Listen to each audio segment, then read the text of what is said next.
রবীন্দ্রনাথ ঠাকুর একজন বিখ্যাত বাঙালি কবি, সাহিত্যিক, নাট্যকার, সুরকার ও চিত্রশিল্পী ছিলেন।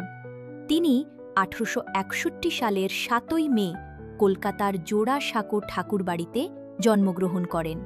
তার বাবা দেবেন্দ্রনাথ ঠাকুর এবং মা সারদা সুন্দরী দেবী।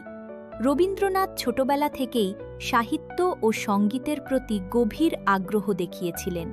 তিনি বাংলা সাহিত্যের বিশ্বকবি নামে পরিচিত এবং 1913 সালে সাহিত্যে নোবেল পুরস্কার লাভ করেন, যা তাকে প্রথম এশীয় হিসেবে এই সম্মানে ভূষিত করে।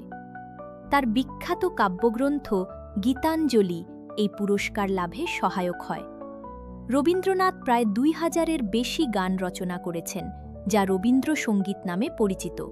তিনি বাংলাদেশের জাতীয় সঙ্গীত আমার সোনার বাংলা এবং ভারতের জাতীয় সঙ্গীত জনগণ মন রচনা করেছেন।